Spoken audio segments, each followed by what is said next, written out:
Nessa aula, nós vamos aprender a primeira estratégia prática para regulação emocional. Essa estratégia se chama verificação de fatos, e você vai perceber que ao longo do uso das outras estratégias, a gente vai fazer aplicação da verificação de fatos. Então, é uma estratégia dentro da outra estratégia, tá? Mas dessa vez eu vou explicar ela bem certinha, voltada para a regulação emocional, especificamente. Então, por que é importante a gente fazer a verificação de fatos? Em primeiro lugar, porque crenças sobre a realidade podem causar emoções poderosas. Por isso, eu fiz questão de explicar para vocês primeiro o que eram crenças disfuncionais e distorções cognitivas antes de falar sobre a verificação de fatos. As suas experiências sobre o passado fazem com que você acredite em coisas específicas e que nem sempre correspondem à realidade. Pode ser que lá no passado elas tenham feito sentido, mas não necessariamente vão fazer no presente.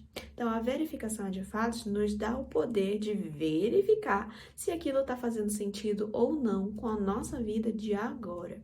E não somente com o que acontece na nossa imaginação, nas nossas lembranças. Lembrando que o seu cérebro, a sua mente, não sabe diferenciar o que é real do que é imaginário. Então, ele sempre vai responder como se aquilo fosse real. Crenças erradas sobre aquilo que a gente acha que precisa também podem nos causar bastante mal-estar. Por exemplo, quando você acha que precisa estar no controle, quando você acha que não pode errar, quando você acha que precisa do álcool ou outras substâncias ilícitas para lidar com a sua dor, tudo isso faz você ter emoções e automaticamente comportamentos que podem te prejudicar a curto e longo prazo. Lembra daquilo que eu falei, que os nossos pensamentos causam emoções, que causam comportamentos? E assim sucessivamente, né? Isso formava aquele ciclo. É exatamente disso que a gente está falando agora. Crenças erradas sobre certos eventos também podem nos causar problemas.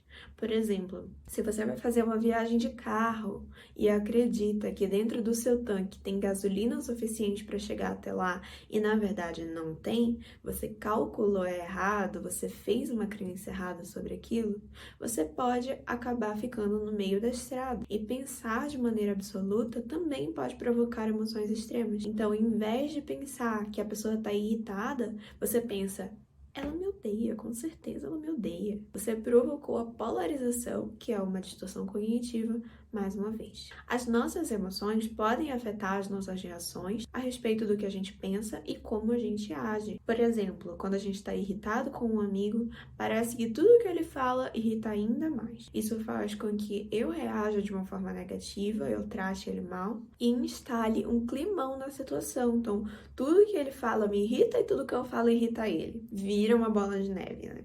Mas a gente tem que ter em mente que ninguém é dono da verdade absoluta, como a gente já viu lá na aula sobre dialética. Saber que opiniões diferentes sobre aquele mesmo fato podem ambas ser verdadeiras. Então, procurar o grão de verdade nos lados opostos. Como será que esses dois opostos podem se unir para formar o caminho do meio? Dois opostos podem ser verdadeiros, assim como dois opostos podem estar errados.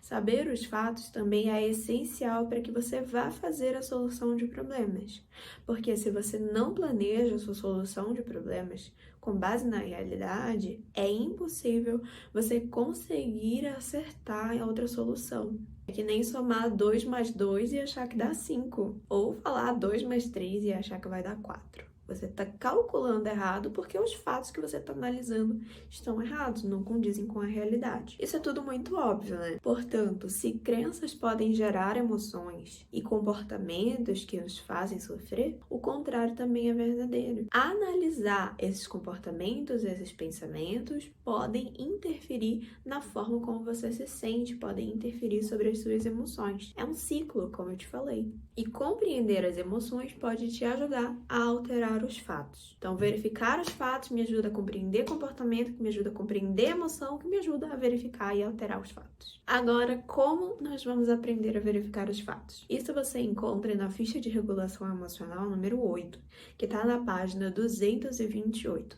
E ela tem um exercício correspondente, que é a ficha de tarefas de regulação emocional número 5, na página 285. Eu vou fazer com vocês direto na ficha de tarefas para vocês entenderem como é que funciona.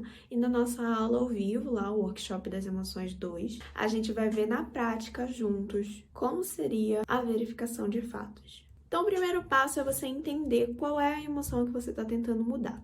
Então, você vai colocar ali o nome da emoção e a intensidade dela antes de verificar os fatos. E quando você terminar, você vai colocar a intensidade depois da verificação de fatos. Como você se sentiu depois? Pergunte: qual é o evento que desencadeia minha reação emocional? Ou seja, qual é o gatilho dessa emoção? A gente já viu tudo sobre gatilhos lá na ficha de regulação emocional 7. Então, descreva o evento desencadeante. A gente já viu tudo sobre gatilhos lá na ficha de regulação emocional 6 e também na ficha geral 7, que foi a análise em cadeia. Então, pergunte: qual foi o evento desencadeante? O que aconteceu que me levou até essa emoção? Quando a gente vai realizar a descrição, a gente tenta ser o menos julgador possível. Aquilo que eu falei sobre as 3 regras básicas, ou melhor, acho que eu ainda não falei dessa parte também não, mas eu vou falar, tá bom? A primeira regra básica é a mente não julgadora. Então, procure descrever os fatos como se você estivesse escrevendo um script para uma peça de teatro, para que qualquer pessoa que pudesse ler aquilo também pudesse interpretar tal qual você. Daí ele também te orienta: procure extremos e julgamentos na forma como você está descrevendo o evento desencadeante. Se necessário, reescreva o seu script. Então, se você vê que o que você escreveu está muito fora ali da nossa primeira regra básica, que é o princípio do não julgamento, deleta tudo que você escreveu e escreve de novo. Passo 2. Pergunte: quais são as minhas interpretações, pensamentos ou crenças sobre os fatos? O que eu estou pressupondo sobre aquilo? Então, aquilo que não é óbvio, mas que para mim está fazendo sentido. Então, será que eu estou usando alguma das distorções cognitivas para a releitura desse evento? Dá uma olhadinha novamente lá na aula de distorções cognitivas para você responder essa pergunta. Aí você vai relacionar o maior número de outras interpretações possíveis dos fatos que você puder, tantas quantas você puder. Então, aqui é um exercício de empatia pela outra pessoa. Como será que essa outra pessoa está interpretando aquilo que nós dois estamos vivendo? Afinal de contas, você não é o dono da verdade. Então, reescreva os fatos se necessário. Ou seja, se houver outras interpretações possíveis, você vai colocar aí também. Especialmente quando você estiver considerando os fatores de vulnerabilidade de outra pessoa. Então, se pergunte: eu estou pressuposto uma ameaça? Essa situação está fazendo eu me sentir ameaçada de alguma forma? A gente já viu que tem algumas emoções clássicas que falam sobre ameaças, como a raiva e o medo. Então, quais são as consequências ou desfechos que você está esperando, pressupondo sobre aquela situação? Por que pressupondo? Porque a gente não tem como saber o futuro. Novamente, aquela distorção cognitiva chamada adivinhação. Se você acha que você sabe o futuro, você está fazendo uma distorção cognitiva. Diante dos fatos, relacione o maior número de outros desfechos que puder. Então, o que mais poderia acontecer além disso que você está esperando que aconteça? Qual o melhor que pode acontecer? Qual o pior que pode acontecer? Reescreva os fatos se necessário. Então, o tempo todo a gente está revisando aquilo que a gente já escreveu no nosso script de teatro. Encaminhando para o final, você vai se perguntar: qual é a catástrofe? Mesmo que o desfecho com o qual eu esteja preocupado não ocorra, qual seria a catástrofe dessa situação dentro do que você escreveu? Qual é o pior que pode acontecer nessa situação, independente de eu estar esperando por isso ou não? Através dessa pergunta, qual é o pior, você vai preparar possíveis soluções para esse problema. E para isso você pode utilizar a estratégia da antecipação e solução de problemas. Por fim, a minha emoção ou a sua intensidade e duração se encaixam nos fatos? Então, faz sentido eu estar sentindo medo por estar andando na rua sozinha e 2 caras numa moto aparecerem? Sim, faz sentido. Faz sentido eu estar sentindo medo de, sei lá, um bicho inofensivo, tipo uma borboletinha? Talvez não faz tanto sentido sentir medo disso. Mas vai depender dos seus fatores de vulnerabilidade. Então, do seu temperamento, da sua personalidade. Você vai avaliar todas essas coisas para responder essa ficha. Se você não tem certeza se a sua emoção ou intensidade emocional se encaixa nos fatos, continue verificando os fatos, ou seja, preencha a ficha novamente. Seja o mais criativo que puder. Peça a opinião de outras pessoas ou faça uma experiência para ver se suas previsões e interpretações estão corretas. Também descreva todo o procedimento que você realizou para verificar os fatos. Por que descrever? Porque através disso a gente vai poder avaliar se você está utilizando a técnica corretamente e se essa técnica se adapta à sua vida. A forma como você utiliza a estratégia também faz muita diferença. Lembra do que eu falei ali sobre não saber usar as habilidades ou interpretar o comando de uma forma errada? Era disso que eu estava falando. Então, descrevendo tudo o que você fez, a gente consegue reduzir essa possibilidade. Se você tiver usado a primeira vez errada, quando você for fazer da segunda, você vai ver que você está fazendo diferente.